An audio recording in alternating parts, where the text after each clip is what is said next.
할렐루야, 우리 사랑합니다. 축복합니다. 우리 대강교회 성도 여러분. 무더위가 시작되는데 지칠 수 있습니다. 지치지 아니하고 하나님의 말씀을 양식으로 삼아서 싱싱하고 건강하시길 간절히 바랍니다. 오늘도 말씀을 통하여서 함께 영상으로 말씀 나누겠습니다. 오늘 함께 보실 말씀은 구약성경 요나서 1장 1절부터 3절까지인데 제가 읽겠습니다. 여호와의 말씀이 아미떼의 아들 요나에게 임하니라. 이르시되 너는 일어나 저 큰 성읍 니느웨로 가서 그것을 향하여 외치라. 그 악독이 내 앞에 상달되었음이라 하시니라. 그러나 요나가 여호와의 얼굴을 피하려고 일어나 다시스로 도망하려 하여 욥바로 내려갔더니 마침 다시스로 가는 배를 만난지라. 여호와의 얼굴을 피하여 그들과 함께 다시스로 가려고 뱃삭을 주고 배에 올랐더라. 아멘. 하나님의 말씀입니다. 오늘 말씀 제목은 여호와의 얼굴을 피하여 라는 제목입니다. 하나님의 말씀이 아미떼의 아들 요나에게 임하였습니다. 일어나서 저 큰 성읍 니느웨로 가서 외치라고 얘기하죠. 그 악독이 내 앞에 상달되었다. 근데 요나가 하나님의 말씀을 듣고 하나님의 얼굴을 피하려고 이제 욥바 항구에 딱 갔는데 마침 다시스로 가는 배가 있어서 뱃삭을 주고 다시스로 가는 배를 탑니다. 근데 얼마 지나지 않아서 하나님께서 큰 바람을 바다 위에 불게 하셔서 바다 가운데 막 폭풍이 일어나서 거의 배가 난파 지경까지 되었습니다. 사람들이 막 두려워서 자기 신들한테 막 기도를 하는 거예요. 그리고 또 배를 가볍게 하기 위해서 사람들이 막 짐을 바다에 던지고 살려고 애를 쓰고 있었는데 요나는 배 밑층에 내려가서 잠이 든 거예요. 그래서 선장이 자고 있는 요나에게 가서 이야기를 하죠. 자는 자여 어찌함이냐. 일어나서 네 하나님께 구하라고. 혹시 하나님 우리를 생각하사 망하지 않게 하시리라. 그런 말씀을 하죠. 그리고 그들이 이제 이런 일이 누구 때문에 일어난 일이지? 하면서 이제 제비 뽑아서 한번 알아보자 해서 제비를 뽑았는데 당연히 요나가 뽑혔습니다. 사람들이 이제 요나에 대해서 관심을 갖고 요나에게 물어요. 네 직업이 뭐냐? 어디서 왔냐? 내 나라가 어디냐? 어느 민족에 속했느냐? 요나가 이야기를 듣고 나는 히브리 사람이고 바다와 육지를 지으신 하나님을 경외하는 자다. 그러면서 요나는 내가 하나님의 얼굴을 피해서 불순종하고 니느웨로 가지 아니하고 다시스로 가기 때문에 이렇게 바람이 부는 거다. 이 말을 들은 사람들이 그러면 우리가 너를 어떻게 했으면 좋겠냐? 근데 요나가 12절에 이렇게 얘기를 하죠. 나를 들어 바다에 던지라. 그리하면 바다가 너희를 위하여 잔잔하리라. 너희가 이 큰 폭풍을 만난 것이 나 때문인 줄 내가 안다. 그래서 사람들이 어떻게 산 사람을 바다에 던지냐고. 그래서 나름대로 막 힘써 노를 저어서 막 배를 저어서 육지로 가려고 했지만 할 수가 없어서 막 사람들이 막 하나님께 부르짖죠. 그때 요나서 1장 14절에 그렇게 얘기해요. 여호와여 구하오니 이 사람의 생명 때문에 우리를 멸망시키지 마옵소서. 무지한 피로 우리에게 돌리지 마옵소서. 주 여호와께서는 주의 뜻을 행하시니이다. 그리고 이제 요나를 들어서 바다에 확 던졌더니 바다가 잔잔해졌다. 사람들이 하나님을 크게 두려워해서 제물을 드리고 서원을 하였고요. 하나님께서는 이미 이제 마지막 17절에 보니까 큰 물고기를 준비해서 요나를 삼키게 하셨고 요나가 밤낮 3일 동안 물고기 뱃속에 있었다. 그게 오늘 17절까지 얘기해요. 요나 이야기는 진짜 어린 시절부터 엄청나게 들었습니다. 이야기책으로 되어 있기 때문에 이해하기가 쉽고 특별히 유대인들은 성경에 나오는 사람들의 이야기를 자녀들에게 이야기를 해줬죠. 사자굴 속에 살아남은 다니엘의 이야기를 들으면서 네가 다니엘이 되는 거고 골리앗을 무찌른 다윗의 이야기를 들으면서 또 다윗이 되는 거고 모세 이야기를 들으면서 모세가 되고 요나 이야기를 들으면서 우리는 요나가 바로 나구나 나의 이야기구나로 들어야 됩니다. 요나는 굉장히 복음적인 이야기죠. 알고 보면 하나님께서 그 악한 니느웨 땅에다 요나를 파송하는 거 아닙니까? 근데 갈 수 없다고 하면서 오늘 말씀 제목처럼 하나님의 얼굴을 피해야 피하죠. 말도 없이 사라지고 말도 없이 도망칩니다. 하나님께서 모세를 가시떨기나무 가운데에서 부르실 때 모세는요, 하나님 못해요. 나이가 많아요. 말도 못해요. 하나님, 나 거기서 사람 죽이고 온 사람인데 보낼 만한 사람 보내세요. 막 핑계를 대고 또 하나님을 계속 설득하고. 그래도 모세는 마음이 약했는지 하나님의 설득을 듣고 참 가기 어려운 자리 아닙니까? 그래서 바로와 맞짱을 떠서 430년 동안 종살이하던 히브리 사람들을 데리고 나오죠. 그래도 순종을 해요. 그런데 요나는 그냥 말도 없이 사라져요.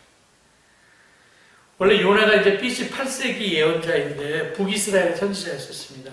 북왕국 여로보암 2세 때 활동했었던 선지자인데, 여러분 북왕국 여로보암 2세 때는요, 북왕국이 가장 물질적으로 경제적으로 잘 사던 전성기 시대였었습니다. 그래서 열왕기하 14장 25절부터 쭉 이렇게 읽어보면은 이스라엘의 하나님 여호와께서 그의 종 가드 헤벨 아미떼의 아들 선지자 요나를 통하여서 하신 말씀과 같이 여로보암이 이스라엘 영토를 회복하되 하마도기에서부터 아라바 바다까지 영토를 회복했다라는 그런 말씀이 나와 있거든요. 그러니까 요나는 당시에 여로보암 2세 때, 그래서 요나의 말씀과 같이 그렇게 영토를 회복했다라는 거예요. 나름대로는 영향력 있었던 사람이었었고, 또 여로보암 시대 때는 땅을 많이 점령해서 북이스라엘 가운데 물질적으로 굉장히 풍요로운 시대에 활동했었던 사람이었죠. 그리고 또 특별히 가드 헤벨이 요나의 고향으로 나오는데 여기는 갈릴리 지역이에요. 그래서 예수님도 요나의 표적밖에 보여줄 게 없다고 말씀하신 것처럼 갈릴리 지역에서는 그래도 난 사람이었습니다.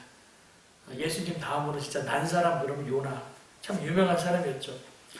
근데 이 요나가 오늘 악독이 가득한 니느웨 땅에 가서 하나님께서 좀 가라. 니느웨는 아수르의 수도였거든요.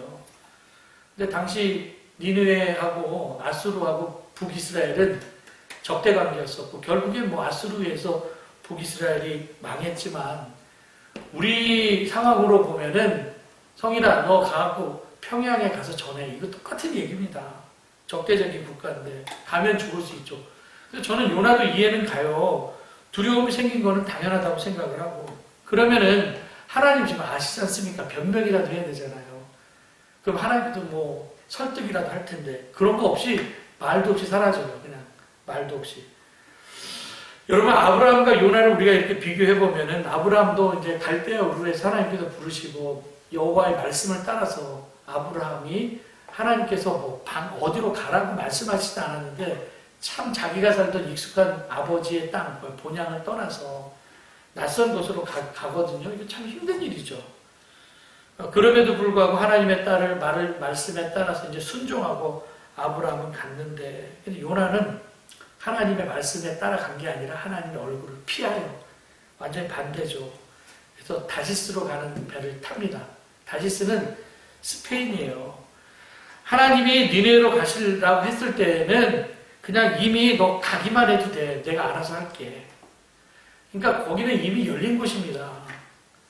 근데 요나는 무섭다라는 거예요. 두렵다라는 거예요. 못 가겠다라는 거죠. 결국 도망가지 않습니까? 여러분, 그 요나 컴플렉스라는 얘기가 있어요. 그 미국의 심리학자였었던 메슬로우가 요나 컴플렉스라는 이야기를 했는데, 사람들은 가장 완벽한 환경, 가장 완벽한 조건 아래에서도 변화를 두려워한대요.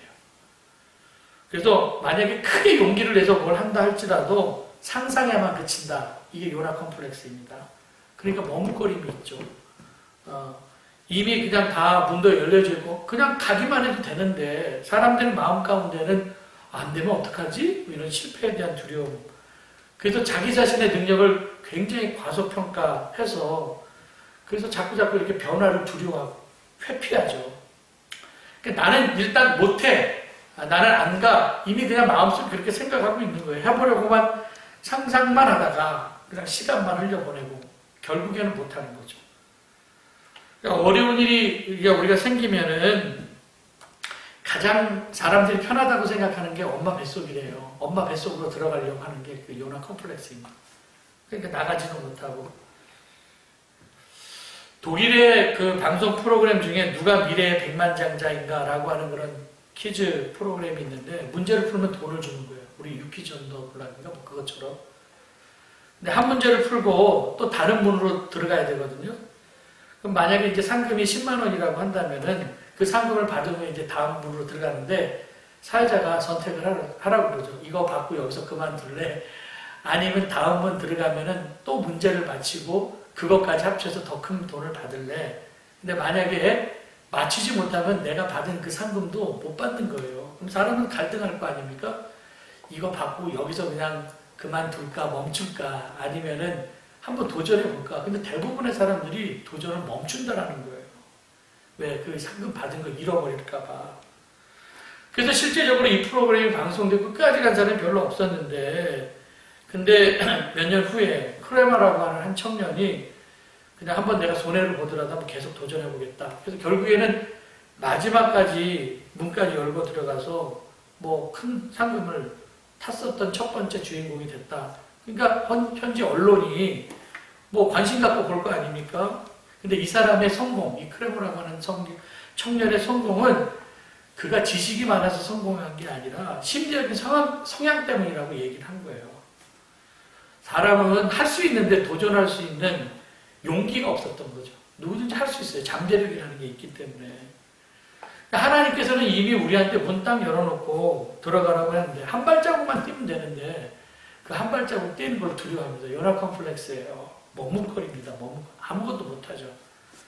사실 교회에서 우리가 예배를 드리는데 지금 뭐 저도 확진자가 많이 늘어나고 있기 때문에 대면 예배는 강조할 수 없지만 그 마음 한쪽으로는 그냥 열려져 있는데 뭐 다친 게 아니잖아요 지금. 그리고 또 우리는 대강교회 유튜브 그 대강교회 1977만 치면 언제든지 어디서든지 공간 시간에 제약받지 아니하고 들어가서 하나님 말씀도 들을 수 있고 매일 새벽기도라든지 주일날에 설교고 금요일에 오는 것도 언제든지 들어갈 수 있고 또 함께 기도할 수 있는 또 기도하는 곳도 있고 그래서 열려져 있어서 클릭만 하면 들어가는데 안 들어와요.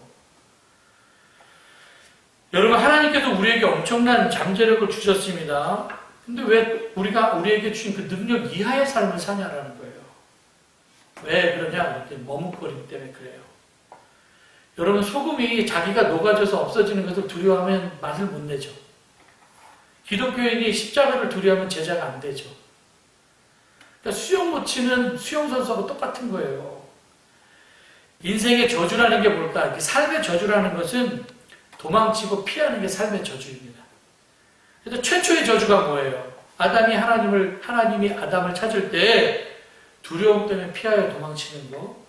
그래도 그의 아들 하나님께서 가인을 찾으시거든요. 근데 또 피하여 유리해서 당황합니다. 아담도 피했고 가인도 피했고 하나님의 얼굴을 피해서 요나도 지금 다시스로 도망갑니다. 근데 결국 하나님께서 큰 물고기를 준비해서 어두운 뱃속에서 회개하면서 또 요나를 회개하는 요나, 기도하는 요나를 우리가 2장에서 볼 수 있거든요. 마가복음 10장 17절부터 보면 한 사람이 예수님께 와갖고 막 무릎 꿇고 말합니다. 선한 선생님, 내가 무엇을 해야 영생을 얻겠습니까? 기특하죠. 그 말을 듣고 야 내가 계명을 안 하니 뭐 살인하지 말라 뭐 쭉쭉 이 계명을 얘기하는데 어렸을 적부터 이거 다 지켰다라는 거예요. 그래서 성경에 보니까 예수님께서 그를 보시고 사랑하사 그렇게 나와있어요. 얼마나 기특합니까? 야 그런데 내가 보니까 한 가지 부족한 게 있어. 야 네가 있는 거 가난한 사람들한테 팔아서 가난한 사람들 나눠줘. 그러면 하늘에서 보화가 있을 거야. 그리고 너 나를 따르라. 하늘의 보화를 얘기하고 그리고 나를 따르라고 얘기했는데 그 성경에 보니까 그 사람이 재물이 많은 거로 그 말씀으로 인하여서 부담된 거죠. 슬픈 기색을 띠며 근심하여 갔다. 피하여 간 거예요. 율법을 다 잘 지켰습니다. 예수님도 기특하셨는지 사랑하시면서 말씀하신 거 아닙니까? 팔고 나눠주고 나 따라. 그러면 하늘에 복이 있을 거야. 근데 그거를 포기할 수 없어서 피하여서 이것도 근심하여 가서 예수님의 제자가 될 수 있는 가능성을 잃어버리게 되죠. 다 두려움이 있습니다. 우리는. 두려움은 왜 생기냐고요. 믿지 못해서 두려움이 생겨. 불신. 그죠? 하나님께서 내 삶의 보증이 되어 주실 거야. 성령이 나와 함께 하실 거는 믿는다고 한다면 두렵지 않죠. 오늘 보면은 니느웨를 뭐라고 표현했냐면 큰 성 니느웨, 그리고 큰 파도 이렇게 얘기를 하거든요. 그래서 우리는 이렇게 큰 것을 보면 굉장히 두렵잖아요. 왜 이것이 세상이 커 보일까? 그랬더니 나를 작게 생각하기 때문에 세상이 커 보이는 겁니다. 우리는 만군의 하나님 여호와가 있는데 세상에 하나님보다 큰 게 어디 있어요? 우리는 하나님을 보증으로 세우고 우리가 그 앞에 있는 거 아닙니까? 여러분, 다윗이 골리앗과 싸울 때에도 짱또라라로 쓰러졌는데 골리앗이 와갖고 이스라엘 백성들을 막 괴롭히잖아요. 그냥 이스라엘 백성이 다 주눅이 들어가고 다 숨어버렸습니다. 사울왕부터 시작해서 다 숨어버렸습니다. 그 누구도 골리앗과 나가서 싸우려고 하지 않고 피하여 다 숨어버렸죠. 그때 다윗이 나가서 골리앗을 무너뜨리거든요. 다윗은 안 무서웠겠습니까? 눈에 보이는 거는 다 똑같은데. 근데 용기라고 하는 것은 두려움이 없는 것이 아니라 두려움이 있어도 앞으로 나가는 게 용기라고 얘기를 하잖아요. 두려운 상황은 다 있습니다. 누구는 안 무섭고 누구는 안 두렵습니까? 예배의 자리로 오는 게 진짜 눈물골짜기를 향하여서 오는 거와 똑같은데 어려움이 다 있죠. 그러면은 방송을 통해서라도 우리가 주의 깊게 말씀을 들어야 되지 않습니까? 여러분, 니느웨라고 하는 건 이스라엘의 대적입니다. 북이스라엘의 관계가 좋지 않았고 나중에는 야스루에 의해서 북이스라엘이 망했고, 근데 어차피 명령에 불복종해서 도망가거든요. 요나와 같은 시대 때 살았던 사람이 나훔이에요. 나훔. 그래서 나훔이 1장부터 3장까지 되어 있는데 저도 오늘 나훔서를 한번 읽어봤어요. 니느웨에 대한 심판에 대한 메시지를 8세기 예언자입니다. BC 8세기 예언자. 얼마나 직설적으로 표현했는지 니느웨를 화했을 진저 피해 도성이라고 나오면 얘기를 했습니다. 아니, 그렇게 니느웨에 대해서 얘기를 하면은 같은 동시대 사람이라고 한다면은 차라리 나훔을 보내지. 왜 가기 싫은 요나를 보냈을까? 하나님 차라리 나훔을 보내요. 그렇게 생각할 수도 있는데 어쨌든 하나님께서 요나를 보내신 거 아닙니까? 근데 요나는 두려움이 있었기 때문에 안 간 거예요. 두려움은 하나님에 대한 불신도 있고 또 하나님의 말씀을 묵상하지 않을 때 우리의 마음 가운데 두려움이 생깁니다. 그래서 여호수아서 1장에 보면은 하나님께서 여호수아에게 얘기를 하잖아요. 강하고 담대하라고. 모세에게 명령한 그 율법을 다 지켜 행하라고. 그 율법책을 내 입에서 떠나지 말고 주야로 그것을 묵상하라고. 다 지켜 행하라고. 그럼 내 길이 평탄하고 형통할 것이다. 그리고 강하고 두려워하지 말라, 놀라지 말라. 내가 어디로 가든지 너와 함께 할 것이다. 이런 말씀을 하고 있어요. 하나님의 말씀을 주야로 묵상하는 사람들은 두려워하지 않는다는 거죠. 말씀이 그 마음 가운데 이렇게 떠나 있으면 우리의 심기에 새겨져야 되는데 그 말씀이 떠나 있으면은 그 말씀 안에 생명력이 있는데 그런데 이 말씀이 떠나 있기 때문에 무서워서 일단 도망치고 보는 거예요.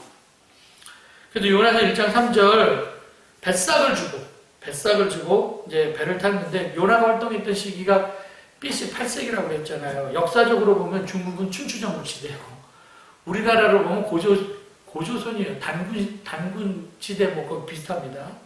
우리나라 역사에는 기원전 8세기 역사가 기록되지 않습니다. 그러니까 신화적인 역사죠. 정말로 옛날 얘기입니다. 그때는 물물교환으로 이루어졌던 시대였었는데 요나가 뱃삭을 사용해서 이렇게 배를 탄 것을 보면 어느 정도 요나는 권력이 있었던 사람이 아닌가. 그래서 사람이 돈이 있으면은 다른 방법을 찾죠. 만약에 요나가 뱃삭이 없었으면 배 타고 다시스로 갈 생각을 했겠습니까? 돈이 있으니까 다른 방법을 찾는 거예요. 그래서 돈이라고 하는 것은 가지고 있는 사람에 따라서 충성스럽게 잘 사용될 수도 있고 또 어떤 사람은 돈을 의지하고 도망치기도 쉽습니다. 다른 길을 찾을 수 있다는 거예요. 이 다시스라고 하는 도시가 이사야서 2장 16절에 보면 나오는데 다시스의 모든 배와 모든 아름다운 조각물의 이만이라 이런 말씀이 나와 있어요. 다시스의 배는 부의 상징입니다. 아름다운 조각물 이런 얘기가 나와요. 부의 도시죠. 그러니까 다 부유함을 찾아서 가는 거예요. 다시스 가면 뭔가 좋은 게 있을 거야. 우리가 희생하기를 싫어하고 일단 두려우니까 소금이 맛을 내야 되는데 그냥 소금 기둥으로 남아있으면 그 흉물스러운 겁니다.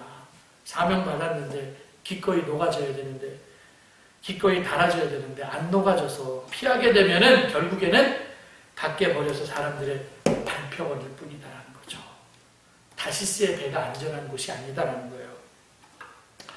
어쨌든 요나의 마음 가운데는 사랑하는 마음도 없었고, 그래서 우리가 무슨 일을 할 때에는 먼저 내 마음 가운데 하나님에 대한 사랑이 있는지 체크를 한번 해봐야 된다는 거죠. 사랑은 두려움이 없잖아요.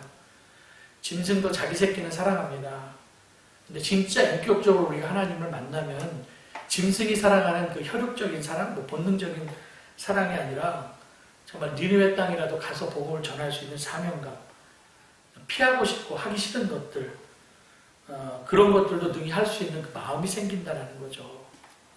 우리가 아브라함처럼 하나님의 말씀 하시면 침묵하면서 순종하는 인생이 돼야 되는데 그거라도 안 되면 좀 모세 수준이라도 되어서, 그래도 하나님께서 인내심을 가지고 모세를 설득했을 때 모세가 그래도 그 설득 당해서 마음이 여린 거예요. 설득 당하는 사람들 보면. 근데 이 얘기를 해도 진짜 그냥 수십 번 얘기를 해도 말 안 듣는 사람이 있어요. 진짜 마음 독한 사람이에요. 그 사람들. 설득 안 당하는 사람도 있잖아요. 수용을 안 하는 사람. 그런 사람 있어요. 우리 교회도 목사님 다른 데 가요. 그래서 설득해갖고 계속 신앙생활 하는 사람도 있고 어떤 사람 죽어도 말 안 듣는 사람이 있거든요. 마음 독한 사람들입니다. 그런 사람들은. 모세는 꽁시렁꽁시렁 하면서 순종을 했는데 이 꽁시렁도 모세 수준이지만 그래도 순종을 했거든요. 근데 요나는 일단 말도 안 하고 피하죠. 이 모습이 나의 모습이에요. 도망치는 게 해결책이라고 한다면 도망치죠. 열애한다고 해서 해결된다면 다 열애를 하죠. 근데 다시스 가는 배를 타자마자 풍랑이 일어났고 도망가는 요나 때문에 그 배 안에 탄 사람들에게 민폐를 끼치잖아요. 아니 배에 탄 사람이 무슨 고생입니까? 요나와 같이 배 탄 죄밖에 없습니다. 불순종한 한 그 사람 때문에 배 안에 있었던 사람들이 다 힘들어집니다. 아간이라고 하는 그 한 사람 때문에 그냥 그 공동체 전진이 멈춰지잖아요. 가나안 땅 정복해야 되는데 잠깐 멈춰지잖아요. 요나가 제비뽑기로 선출되자마자 그래도 요나는 그래도 하나님이 선지자였기 때문에 나 때문이다. 나를 들어서 바다에 던지라. 참 멋있어요. 그래도 1장에 보면은 에스더가 죽으면 죽으리라 비슷하죠. 자기의 자리로 돌아오게 됩니다. 그럼 이렇게 자기가 자기의 자리로 돌아오면 다 복받는 거예요. 다 사는 거예요. 어려운 일 생기면 제가 얘기하죠. 피하지 말고 못본체하지 말고. 다윗이 골리앗 앞에 나갈 때 했던 것처럼 너 칼과 단창으로 의지해서 나오지만 나는 만군의 여호와의 이름으로 나간다. 그래서 짱돌 하나 들고 나가서 거인 골리앗을 물리치지 않습니까? 우리의 힘은 하나님께로부터 나오는 것이다. 피하지만 않으면 하나님께서 우리에게 승리를 주시는 거 여러분 확신하시기 바랍니다. 여호와의 얼굴을 피하지 말아라. 오늘 제목이에요. 반드시 승리가 있을 것이다. 여러분 우리 교회는 생명의 샘이 흘러넘치는 살림 공동체입니다. 이 사명이 우리한테 주어졌어요. 살림 공동체. 우리 성도들 이런 요나 컴플렉스에 빠져서 머뭇거리지 마십시오. 그러면 하나님께서 우리에게 주신 그 능력을 다 발휘하지 못하고 그냥 소금 기둥처럼 흉물스럽게 남다 가는 거예요. 없어지더라도 녹아져야지만 되지. 우리가 밖에 버려져서 사람들한테 밟히면 되겠습니까? 하나님께서 니네를 살리라고 요나에게 말씀하셨듯이 하나님께서 이 땅을 살리라고 우리에게 책임을 주셨습니다. 피하지 말고 맞서서 우리가 나가야죠. 그래서 하나님의 얼굴을 피하는 요나가 아니라 나를 들어 바다에 던지라 라고 그런 말한 요나처럼 우리에게 좀 힘주시고 능력 주시는 하나님 의지에서 내가 조금 이렇게 먼저 희생할 때 하나님께서는 또 나를 버리시지 아니하고 큰 물고기를 준비해 주셔서 여호와 이레 하나님을 만나게 된다는 거예요. 그래서 지금 아직 다 준비는 하지 않았지만 이번 주일날 요나서 2장에 있는 말씀을 가지고 지금 준비를 할까 생각하고 있는데 내가 이렇게 바다에 던져졌을 때 어쨌든 바다도 평온해지고 많은 사람들이 다 살아났습니다. 우리의 사명 분명하게 있습니다. 이 사명 놓치지 말고 그리고 피하지도 말고 도망치지도 말고 우리가 잘 감당해서 정말 우리를 통하여서 살림의 역사가 일어나는 그런 복된 삶을 살아가시기를 주님의 이름으로 간절히 축원합니다. 오늘도 우리 함께 쭉 올라오는 기도 제목 놓고 우리 함께 뜨거운 마음으로 우리 함께 기도하겠습니다. 주여 한번 외치시겠습니다. 주여, 사랑과 은혜가 많으신 아버지 하나님,